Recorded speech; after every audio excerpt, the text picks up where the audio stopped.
안녕하세요. 뿌띠 북토크입니다. 오늘 하루도 나 자신을 잘 돌보고 계신가요? 나의 몸과 마음의 상태는 어떤지, 나의 감정, 그리고 그 안에 숨겨진 욕구는 어떤지 살펴보세요. 우리 한번 웃고 시작할까요?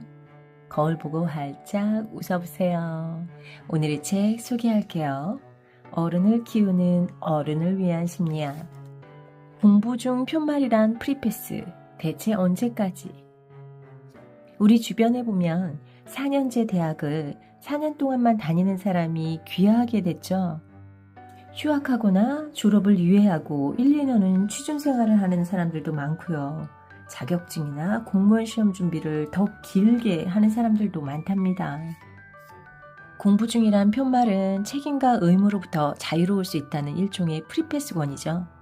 부모 입장에서는 답답할 따름이죠.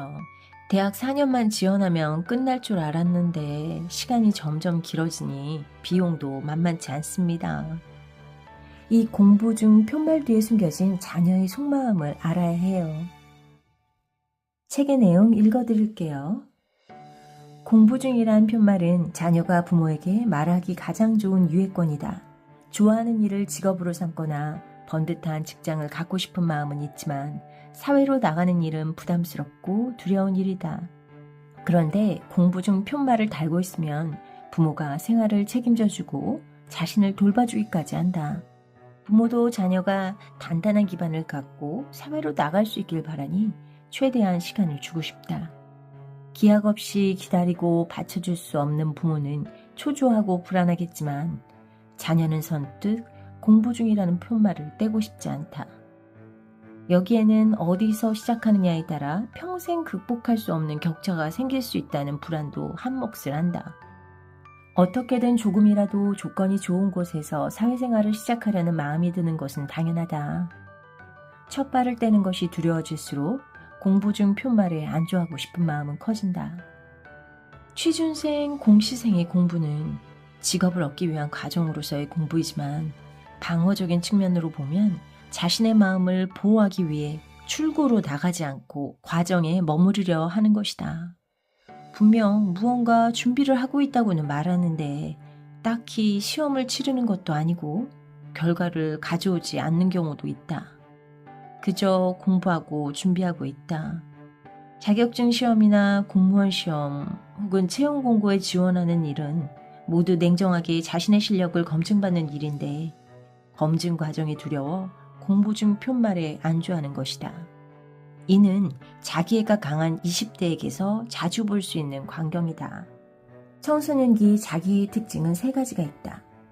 뭐든 자신이 해낼 수 있다고 느끼는 전능감, 아무도 나를 이해하지 못할 것이고 나는 유일한 존재라고 여기는 독창성, 그리고 나는 절대 부서지거나 망가지지 않을 것이라는 믿음이다. 성장하려면 자기애에 흠집이 나는 것은 피할 수 없는 일이다. 청소년기의 자기애적 특징을 유지하고 있는 일부 20대는 자기애에 작은 흠집만 나도 자신의 본질이 훼손된다고 인식하고 자기애를 지키기 위해 검증을 피하려 한다. 이것이 공부 중 편말의 역할이다. 한편 검증을 거치고도 현실을 외면하는 경우도 있다. 대기업이나 공기업 등 경쟁이 치열한 곳에만 이력서를 넣어서 몇 년째 번번이 탈락하면 다른 직무로 눈을 돌리면 좋으련만 아직 준비가 덜 돼서 그런 것이라고 생각해 스펙을 쌓는 데만 집중한다.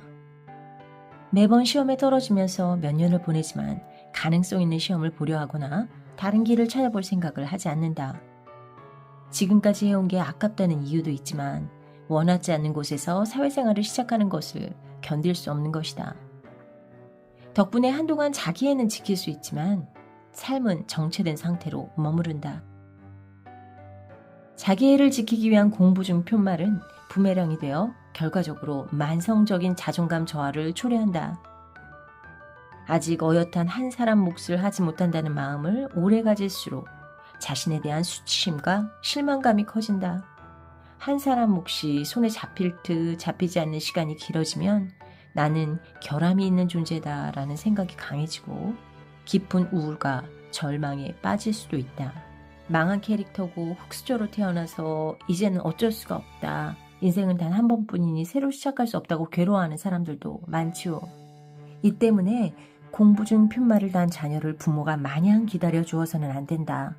안쓰러움과 기대를 갖고 지켜보다가 시간이 흐르면서 부모는 인생 후반기의 자원과 동력을, 자녀는 인생 전반기의 시간을 소진해버린다. 사랑으로 지켜보는 것이라 생각했는데 같이 침몰하는 선택이 될 수 있다. 그래서 꺾이지 않는 마음뿐만 아니라 꺾을 줄 아는 지혜도 필요하다고 합니다. 꺾이지 않는 마음은 물론 중요하다. 노력해서 안 될 일이 없다는 말도 소중한 가치다. 그러나 자녀의 목표와 능력 사이에 극복할 수 없는 갭이 있다면 심각한 문제가 될 수 있다. 닿을 수 없는 목표를 바라보고 있다면 자신을 성찰하고 꺾을 줄 아는 지혜가 필요하다. 키는 능력이고 팔은 간절함이다. 어른이 되면 키는 더 잘할 수 없듯이 어떤 영역에서 자기가 발휘할 수 있는 능력에는 한계가 있는 법이다. 그래서 팔을 최대한 뻗어서라도 간절하게 더 높은 곳에 닿고 싶어 한다. 하지만 키가 더 잘할 수 없듯이 팔도 계속해서 늘어나지 않는다. 이런 아픈 사실을 이야기해주며 팔을 위가 아니라 다른 곳으로 뻗어보자고 제안해보는 것도 부모가 해야 할 일이다. 그렇다고 갑작스럽게 공부 중이라는 푯말을 떼어내는 충격요법은 효과적이지 않다. 변함없이 자녀를 응원한다는 마음을 보여주면서 함께 현실에 대한 이야기를 하는 것으로 시작하면 어떨까? 두 발을 땅에 딛게 하는 것도 부모의 역할이다. 지금 목표하고 있는 것 외에도 세상에는 의미 있고 소중한 것들이 많다는 것을 알려주며 자녀가 발붙인 현실에서 일상을 꾸려나가도록 도와줘야 한다. 여러분은 어떤 생각이 드세요?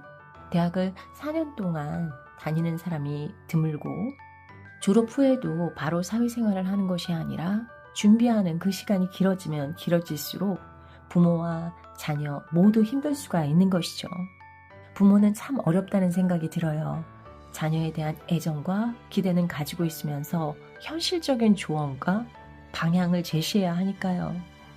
그 모든 것이 지금 상황을 직면하는 것부터 시작한다는 생각이 들어요.